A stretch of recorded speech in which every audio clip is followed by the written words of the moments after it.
morning. Well, actually, afternoon, y'all. This is Welcome to Book World: The Great Escape. I'm CJ Peterson, one of your co-hosts with author, if I point the right way, author Michael Scott Clifton is the other co-host. Today, we're going to be talking to Miss Linda Pirtle regarding Cozy Mysteries. Now, Linda is the wife to Caleb, who we had on in January. So they're like a dynamic duo when it comes to authorship. So thank you for coming on today. Thank you for having me. I've really looked forward to this visit and haven't seen either of you for a while. So I know.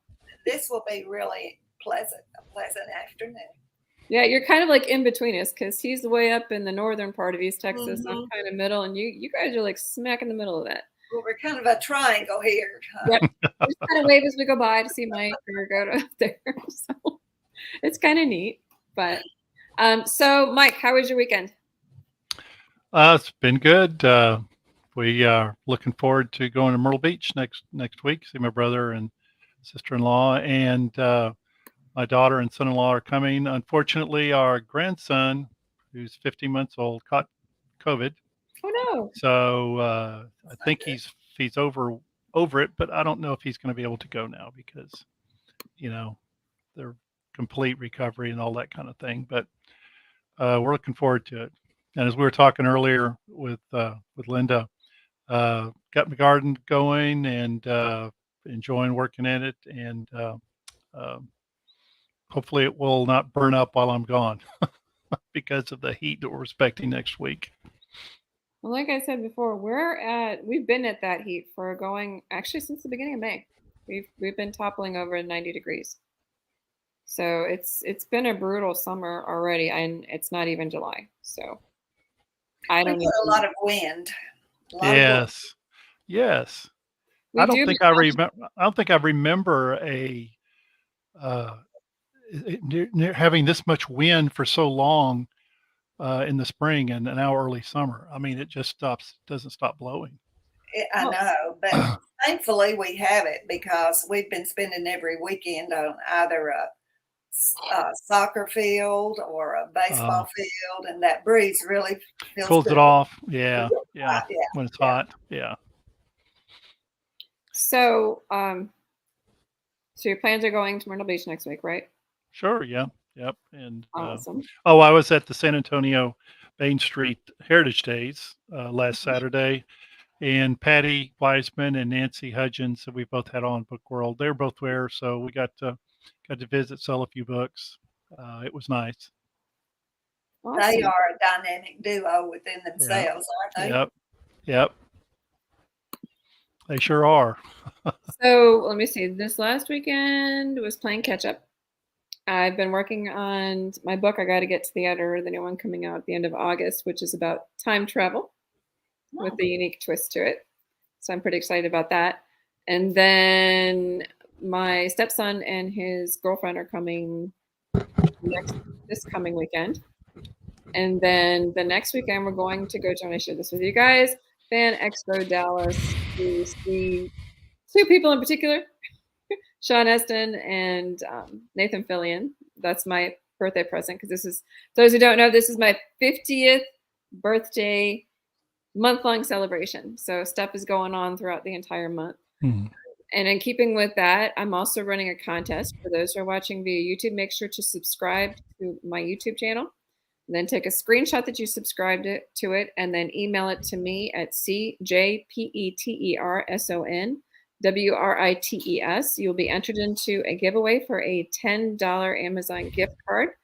Pretty easy peasy. You'll be added to my newsletter if you're not already following it. And on the 29th of June, I will spin it live on YouTube to see who gets the card. So it's an easy thing to enter, and you can get $10. Well, happy birthday. 2 ebooks. Huh? I said that will buy at least 2 ebooks on Amazon. Yeah. Speaking of books, are you part of the whole anthology book thing? I am. Magnolia. Before I brought that up, I wanted to clarify. So Linda and her husband are part of the Underground Authors. They've been talking to me. I haven't given them a solid yes or no yet. They're doing like a book anthology, not just an anthology, like an anthology of books. Like each author in this Underground Author is writing their own books. So Caleb's, his is out. C.W. Hawes's is out, and we had him in May. And then this month was Cindy Davis. So, and we know that Roxanne Charles is August. When is yours? Mine is October. Okay, cool. Ooh, scary month. In fact, before we hooked up here, I was doing some edits, last minute edits on mine, and we're already planning the second season. So, and we really want you two to participate. Well, look at the schedule. What's the name of the anthology? It's the Magnolia Crime Chronicles. Yep. And right now there are about 10 authors involved in it.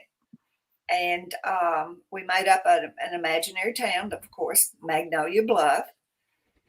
We each developed our characters, and we share our characters within each other's novels. Mm-hmm. And the only promise we made was that we wouldn't kill off someone's main character. Without permission.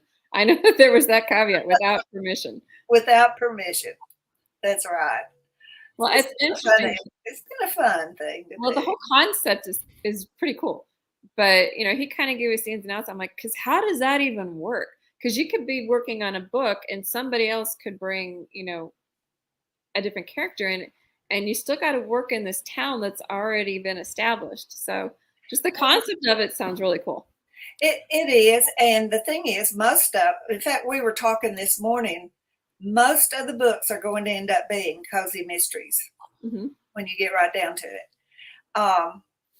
And you don't have to really concentrate on everybody's character. Mm-hmm. You can have that person in one scene, and you two are familiar with Jim Callan. Mm-hmm. Oh yeah. I have his Father Frank in one of my scenes in my book, so it's a very short scene. But as long as we mention them in some way, then we fulfilled the interaction among the characters. So it's really based in the same town. And you share some of the same characters, or if you want to, but basically it's the story for each author is anything goes as long as you stay within the framework of the town and the basic. Yeah. So so it doesn't have to be mysteries. It could be anything. It just has to be based on the town of Magnolia. It really could be anything, but we all like mysteries. But it's kind of centered on a specific date in this town. That's Caleb's book. Oh, that's Caleb's book specific. Yeah. Okay. I thought that was like the general idea through them all. No. Now, my book is coming out in October. Mm-hmm.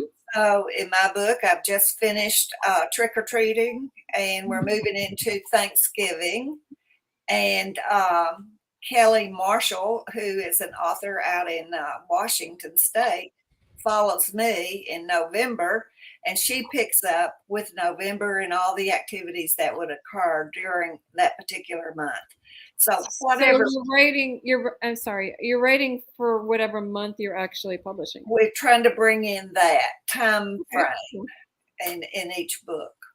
Gotcha. And Roxburgh says it's a big small town.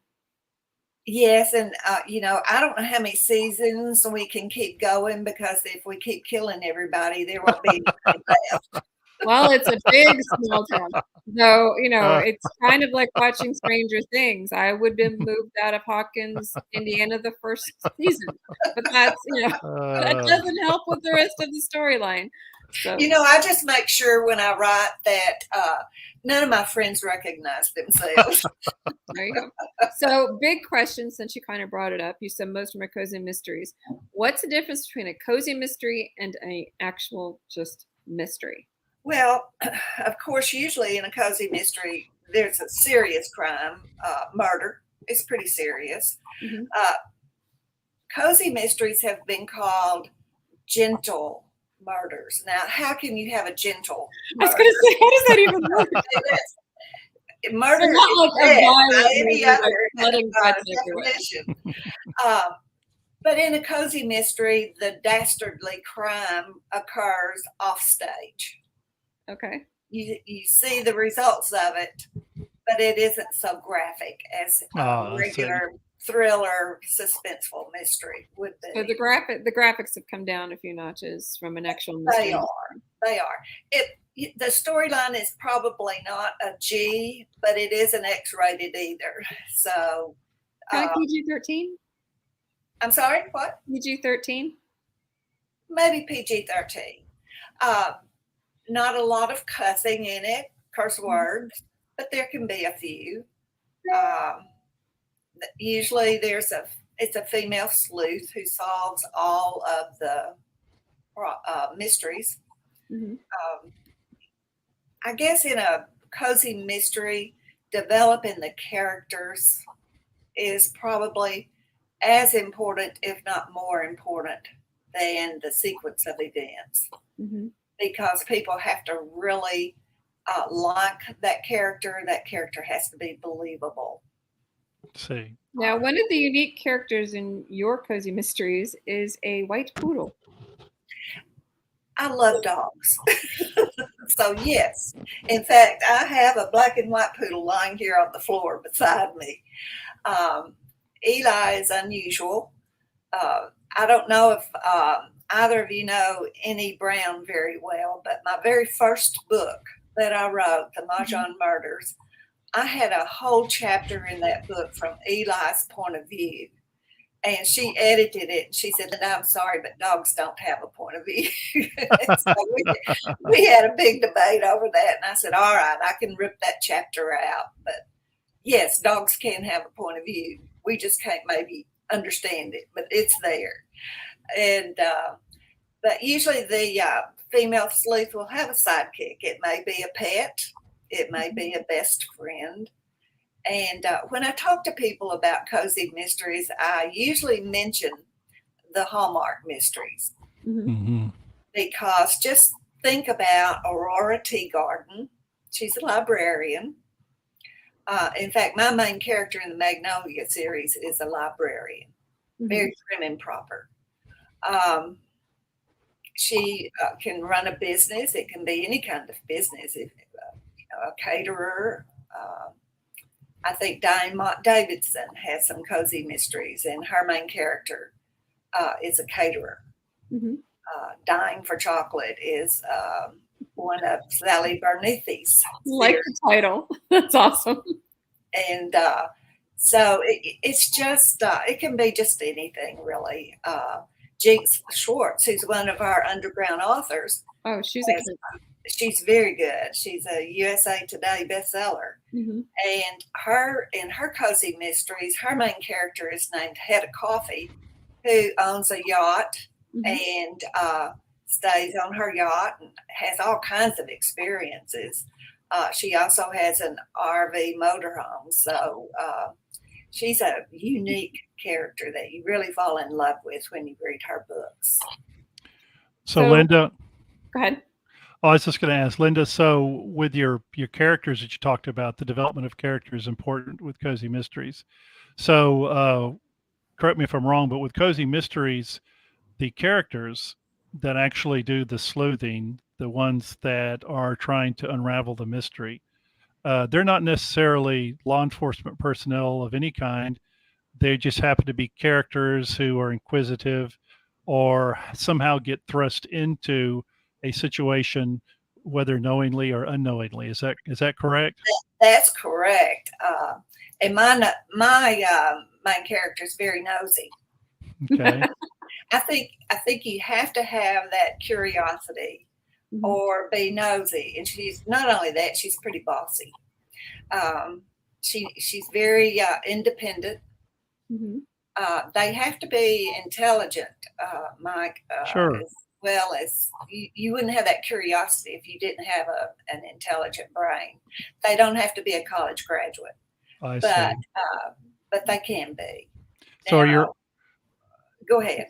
So are your main characters? Do you are they male, female? Do you kind of swap them out? Are you more comfortable with a female main character as opposed to a male? I'm more comfortable with a female. I grew up reading Nancy Drew and Agatha Christie, and so predominantly in cozy mysteries, the sleuth is a female.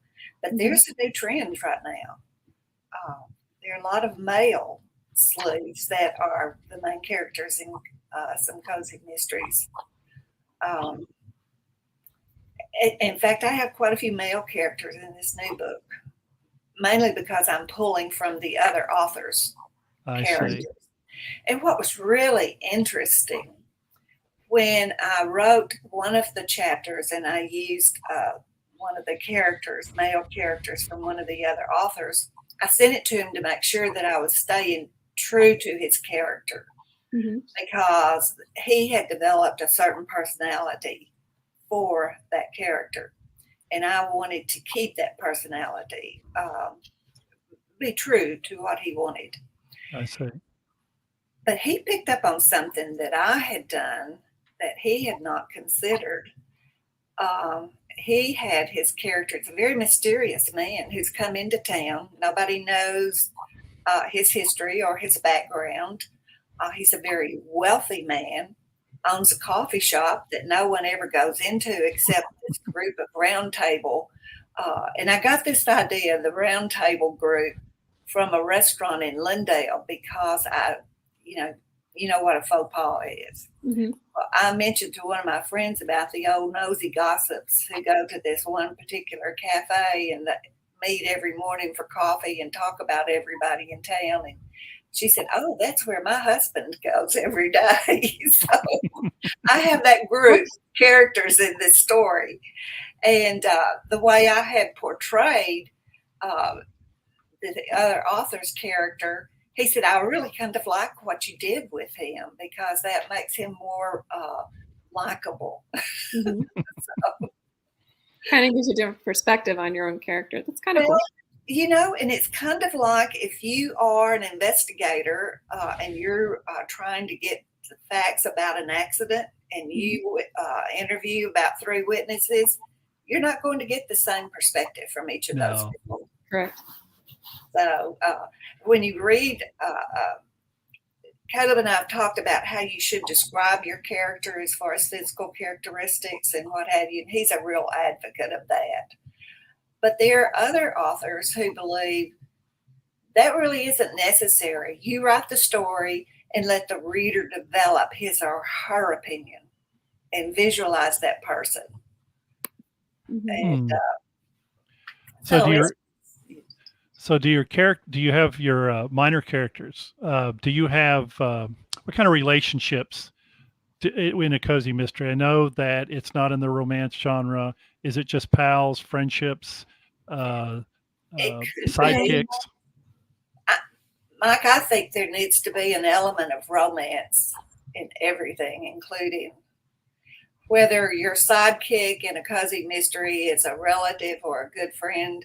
You really need another character in there that's going to develop some of that tingling sensation that you get. Well, I mean, and that's just real life, though, because stuff like that's going to come up in real life regardless. Exactly. It's just, it's how it's presented. Like you said, it's like a PG or a PG-13 version of it, which is great, especially for, it doesn't have to be like full of violence and swear words and stuff to be a good story. Just write the good story to the best of your ability. But you're right. In true life, there are people that, we're all married. So at some point in time, we had to hear those little bells when we met someone, and or when you shook hands with someone, that vibration going up your arm. There's nothing X-rated about that. Right. So, exactly. Well, and most books, I mean, this is my own personal opinion. I don't know if you guys agree or not, but it's almost like a recipe where certain elements are heavier than others, but every book has kind of an element of almost all of them, all the different elements. Exactly. Right. It's just which one's the most dominant is the one that you actually target with. And most cozy mystery writers are involved in a series of books because the people love the main characters so much, they want more. If you develop, for example, Magnolia Bluff, you want people to go there. We watch a lot of series on Prime or Netflix that deal with Great Britain, and you see these little villages. Well, you want to go to that village on your vacation. and put yourself in that setting or that scene that has appealed to you within the story. It's funny you should mention that because my wife used on PBS. She would watch Inspector Morse, Mm-hmm. mid summer Midsummer. Midsummer Murders. Anyway, I got her. I talked her into getting BritBox as a streaming service, so now she's got me watching some of the original Inspector Morse. So that was a question, and it's great. But I was going to ask you, okay, so with mysteries, you obviously have twists and turns. You have to. That's just part of it. So with Morse, it's almost like you have to have your notepad out and you're taking notes. So how it's I guess my question is on the cozy mysteries you write, how convoluted do you want the twists and turns to be in terms of figuring out at the end who did what? If you understand what I'm saying, how complicated? I like the twists and turns. And in every book, at some point in time, I have my main character sit down and write a list of everything, which sometimes throws the reader off as well. Well, that's kind of helpful too, because you don't have to necessarily take notes. You can actually just enjoy the storyline as it unfolds. Exactly. It'll catch you up at a certain point. Exactly. The first book I wrote, Caleb edited it for me, and I had a friend look at it who does not like to read. She always did my math homework for me, and I always did her English homework when we were in school. Until we got caught, of course. When the test came out, we both flunked, so we got caught. Oh, no. But I knew she would love to read it and find something wrong with it. And sure enough, she did. She found 3 typos. So I yanked it off of Amazon, corrected those 3 typos, and added another 25,000 words to the story. And then gave it to Caleb to read again. And he said, well, you switched murderers. And I said, well, I like this murderer better than the other. Well, see, that's the beauty of being the author. Surprise, yeah. That's the beauty of being the author is, you can put these little misdirections in there, and then you may surprise yourself in the end of who actually did it, because you're not like, until you reach a certain point, you can kind of keep dropping some herrings because you never. Well, as you develop the plot, almost every character you have in it could be a red herring. Sure, When that's you right. think about it. Good point. Yeah. So it's like as the list narrows down characters, you can kind of hit it. And my favorite mysteries to read are the ones that you really don't know who did it till almost completely to the end. Yeah. That's how I try to do mine. Mhm. There's some hints along the way, but I don't reveal that person's identity until the end. And the one, but though you're both authors, and you know that sometimes there's this one character that just won't go away. Yeah. You just have to. Doesn't begin that way, but as you develop your story, you really fall in love with this particular character. And so I have a character in the book I've just finished who admits to one of her escapades. So we know she's guilty of that, but we don't know what else she's guilty of having done until the very end. But she's not the murderer. But she is closely associated with the murderer, and I have her leaving toward the end of this book because I intend for her to come back in my next. Okay. My next. So, book. I was gonna ask you about that as well. Sherlock Holmes has Dr. Moriarty, a recurring bad guy.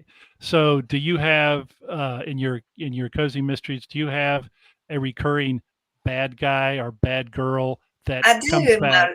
In my series, The Games We Play. I have a fellow who's part of the mafia, and he is my leading character's nemesis. He is responsible for the death of her loved one, and she is determined to bring him down. And in the last book, she has to go all the way to Canada to get him, but she gets him. Yeah, I read that. That's a good one.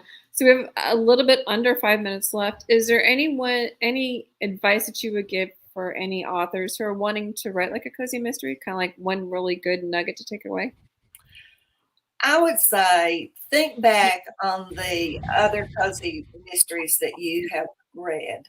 What did you like about those characters? What did you, how did you feel when the author described a particular town? Mm-hmm. Because the town, the setting becomes a character within itself. Mm-hmm. So what do you like in a character? And then develop your character like that. Write a resume for that character. Good idea. I always do that. It's a full description of the character's appearances, the profession, what that person hopes to achieve as being a character in your book. What's that person's goal? And that's part of my educator. You have to have your objectives. I was about to ask you if you're a planner or a pantser, but you literally just. I'm a planner. I have to be. I always see something about a whole resume. I'm like, oh, and the hives are starting to break off already. But the pantser in me, I'm like, no. I have to admit, though, by the time I get 2/3 through the book, I kind of let the character have a little bit of free will. I know, like, there's sometimes where I had a character come in and it was only meant for that particular book in the series. And they're just kind of like, they tell you, like, no, I'm staying. Yep, right. Yep. Like it or lump it in here and you're stuck with me. Right. So, but, those make the best types of characters, the ones that come out of nowhere. Yeah. Right. Well, and I have had friends say, you wrote about me. That's, and I said, no, it's not you. It's a composite of people I've met in my past. Well, yeah, some of mine are actually directed from an actual person. People ask me all the time, can I be a character in your book? But their one request immediately following that is just, please don't kill me. Oh, yeah. So I'm like, I can't guarantee the second, but yeah, I could probably handle the first. I could figure out a character like you. Yeah. Well, and a character's name usually tells you everything, not everything, but a great deal of what you need to know about that character. It's always symbolic. This is from my daughter, Morgan. She goes, your characters are lucky to live. Yes, I am a literary assassin and I own it. Yep. But they're glorious deaths and they have meaning. None of them, I don't just kill somebody off just to kill somebody off. There's a meaning behind it. Exactly. And yeah, as long as you don't go against the character of the character. And exactly. And as long as there's a reason for it or a reason for the direction of that character, then I say go for it. But that's me. That's the pantser in me. So, but thank you so much for coming on today, Linda. Thank you for having me. It's been such a pleasure to visit with both of you. For anybody who wants to learn more about Ms. Linda Pirtle and her books, you can also check out her and her hubby's books because they share a website. It's www.calebandlindapirtle.com. That's Pirtle. So calebandlindapirtle.com. Check them out. I've read a couple. I have a few of the review. I have at least one of them is reviewed on my Shelf Life blog. Miss Linda was the very first author I interviewed on my Shelf Life blog. So you can just scroll down there and find it under the Shelf Life blog post on my website, cjpetersonwrites.com. In the meantime, next week, Mike has already mentioned he's going to be, enjoying Myrtle Beach next week. So we're not going to have a book world. But the following week after that, we're going to have Miss Jana Morrow. Sorry, I was looking for it to make sure I said it right. Jana Morrow is going to be coming on the 22nd of June to talk to us about beta readers. We've kind of touched on that subject a little bit in past ones, but we're going to go more in depth. First of all, she's a planner to the nth degree. She's the polar opposite of me as far as writing. But she utilizes beta readers and she utilizes them sometimes in a unique way. So I'm kind of curious to see how that's going to be. And that's going to be on June 22nd at 1:00 p.m. Central Time on the same channel you found us today, either the Facebook group of Book World: The Great Escape, my YouTube, which actually I reached 100. So it literally is my own channel at CJ Peterson. on YouTube, and Mike's YouTube as well. And I think you're on there as Michael Scott Clifton. Yes. So you can find us on YouTube as well, and share this with your friends. And thank you, Miss Linda. In the meantime, enjoy, grab a book. It is summer, so summer reading time starts now. Bye.